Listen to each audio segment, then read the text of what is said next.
Mga ginintuang kasaysayan.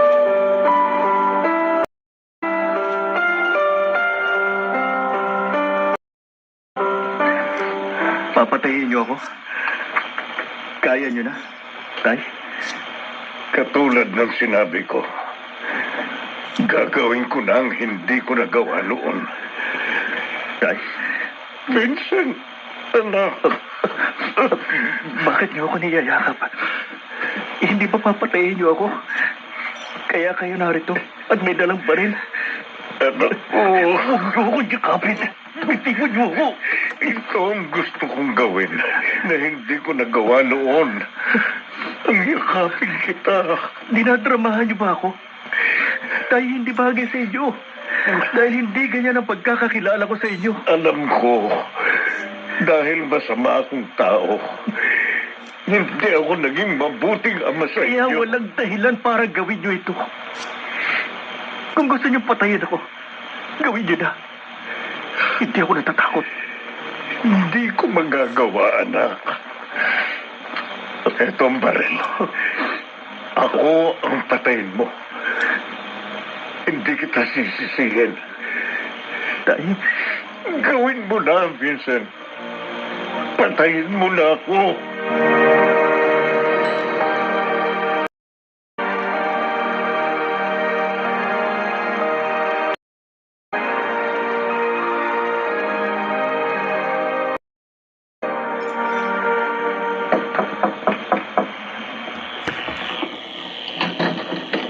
Vincent, Manfredo, gabi na.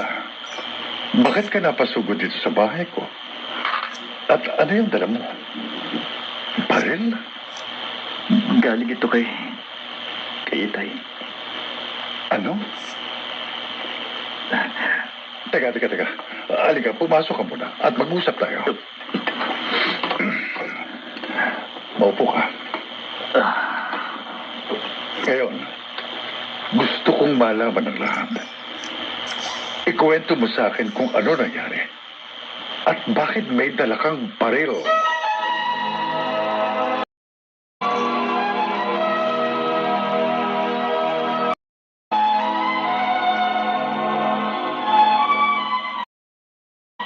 Ibig sabihin lang, Papa, may natitira pa rin kabutihan sa puso niya si Mang Amado. Tama ka, Nico. Dahil sa kaibuturan ng kanyang puso, ama pa rin siya na may pagpapahalaga at pagmamahal sa anak. Nasaan ho ba ngayon si Vincent? Matapos naming mag-usap, agad siya nagpaalam. Ha? May kailangan daw siyang gawin. Anong gagawin niya? Hindi niya sinabi sa akin, pero sa tingin ko, may nagbago sa kanyang paniniwala. At alam kong para sa ikabubuti niya yun. Papa? Malalaman din natin, anak. Wala tayong ibang gagawin ngayon, kundi maghintay sa isang magandang bagay na mangyayari kay Vincent at sa kanilang pamilya.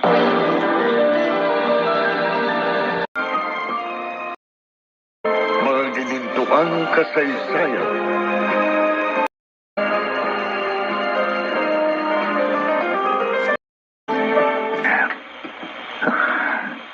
Hindi ko maintindihan ang sarili ko.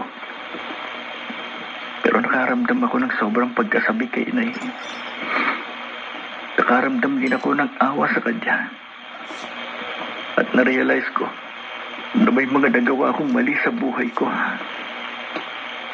Pinahihirapan ko ang aking ina. Pinasasakitan ko siya. At sinisisi sa isang bagay na hindi naman dapat. Nagigilty ako. Kaya tama lang na gawin ko ito. Narito na ako sa tapat ng pinto ng bahay namin. Sana gising pa si Inay.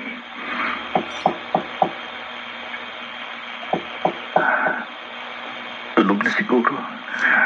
Sandali lang. Si Inay. Inay. Vincent! Anak! Inay. Sorry po. Patawarin po ninyo ako. Wala kang dapat na hihingi ng tawad. Ang importante, umuwi ka na. Halika, pumasok ka. Kumain ka na ba? Tapos na ho. Pinakain na ako ni Mang Fredo. Anak, salamat. Uwi ka na. Labis na ako nag-aalala sa iyo. Akala ko, tuluyan mo na rin akong iiwan. Patawarin po ninyo ako, Nay. Naging makitid ang utak ko. Hindi ko naman dapat ginawa yun eh. Kalimutan na natin ang lahat ng nangyari. Tapos na yon. Basta ang mahalaga, narito ka na. Kasama ka namin. At masayang masaya ako, Vincent.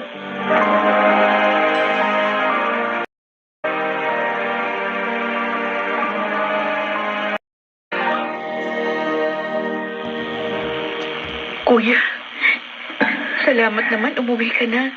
Akala ko, habang buhay na tayo hindi magkikita-kita at magkakasama.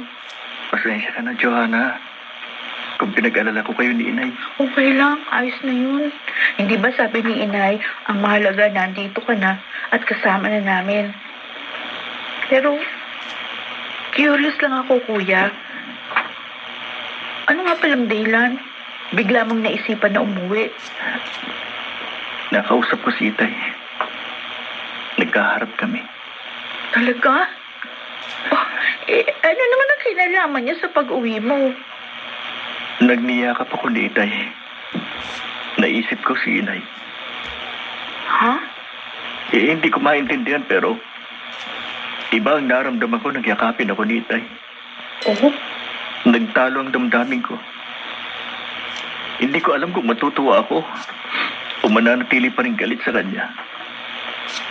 Pero aaminin ko na sa bandang huli, natuwa ako.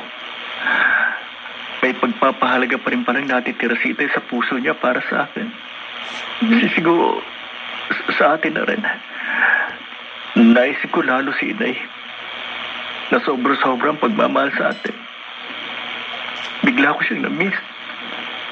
Naalala ko ang magagandang bagay na ginawa niya sa atin. Ang kanyang pagiging mabuting ina. Ang pagiging paalalahanin. Nasabik ako bigla sa kanyang mga yakap. Salamat naman. Pero kuya, huwag mo na ulit gagawin yun, ha? Oo naman. Pangako ko yan sa'yo. Sa inyo ni Inay. Hindi ko na ulit gagawin na lumayo sa inyo. Dahil mahal na mahal ko kayo.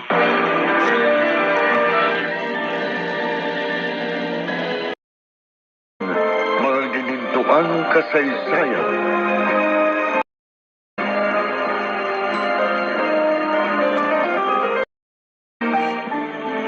Mukhang tama kayo, Papa. May maganda nga nangyari. Oh, di ba? Sabi ko na sa iyo eh. Dahil nakita ko sa kanyang mga mata ang labis na pangungulila at pag-aalala. Hindi ko alam kung nakatulong ang pagkikita nilang mag-ama nung isang gabi. Pero naniniwala akong malaki ang kinalaman doon. Kung kaya nagdesisyon si Vincent na umuwi. At sana, simula na ito ng unting-unting pagbabago ng buhay nila. Sa tingin mo, Papa, may pag-asa pa kayang mabuo ang pamilya nila? Magbago pa kaya si Mang Amado? Hindi imposibleng mangyari yun, anak. Dahil sa buhay ng tao, dumarating ang puntong namumulat sa kanilang mga pagkakamali. Ang pagkikita nilang mag-ama ay isang malinaw na basehan para maniwala tayong may susunod pang magandang mangyayari. Sana nga ho. Tiyak yun, Nico. Dahil alam ko, may plano pa ang Diyos sa kanila. At kapag ang Diyos ang kumilos, lahat ng bagay na pangit ay gumaganda. At lahat ng pangit na nangyari, mananatili na lang na kwento na magiging aral sa iba. Ganyan umiinog ang buhay ng tao, Nico. At kasama na tayong lahat doon.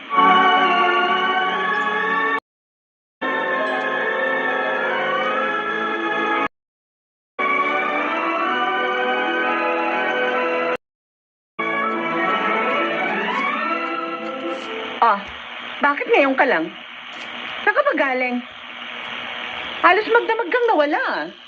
Wala ka na dito sa bahay nang dumating ako. May mahalaga akong pinuntahan. At pagod ako. Pagod ka? Saan? Baka may iba ka na naman ha, at sa kanya ka napagod. Odessa, pwede ba? Okay lang. Wala namang problema sa akin yun eh. Mabuti nga yan. Mawawalan ako ng sakit ng ulo. Ano ba yung pinagsasasabi mo? Alam mo, Amado, dismayado na ako sa'yo. Hindi ko inaasahan na ganyan ka. Anong gusto mong sabihin? Akala ko nun maaasahan kita. Masasandigan. Pero mali ako. Odessa, Ipinakikita mo lang sa akin na inutil ka. Kahit mga simpleng bagay na pinagagawa ko sa'yo, hindi mo magawa. ano bang ipinupunto mo? Alam mo nang ibig ko sabihin. Si Vincent na naman ba? Oh, alam mo na pala eh. Aaminin ko sa'yo, hindi ko kayang gawin ang sinasabi mo. Hindi ko kayang patayin ang anak ko. Mahal ko siya. Kaya nga inutil ka. Wala akong maasahan sa'yo. Baka nga tablahin mo pa ako dahil sa pagmamahal mo sa anak mo. O mas malala nang dahil sa dating asawa mo. Kaya naghahanda na ako. Anong... Hindi ako papayag na dumating pa sa puntong iiwan mo ako. Kaya gagawin ko ng nararapat kong gawin. At kapag dumating ang araw na yun, pasensyahan tayo, Amado. Tandaan mo yan.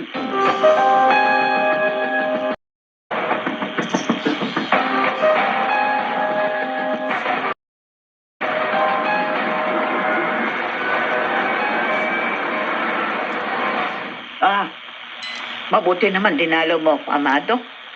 Namumuti na yung mga mata ko dito sa kahihintay sa iyo eh. At sa ayuda mo na galing kay Odessa.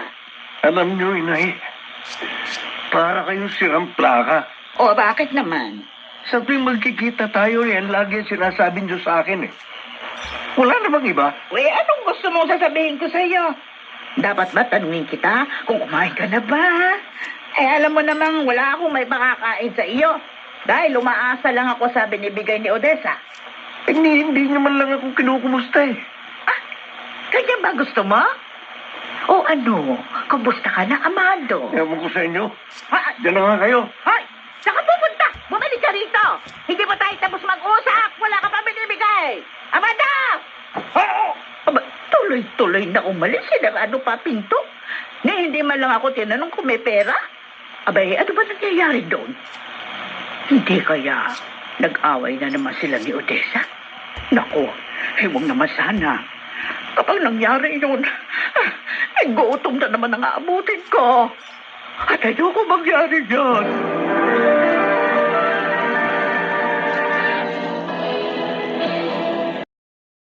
May pag-asa pa kayang magbago ang buhay nilang lahat? Ano ang susunod na mangyayari sa tagpong ating iniwan?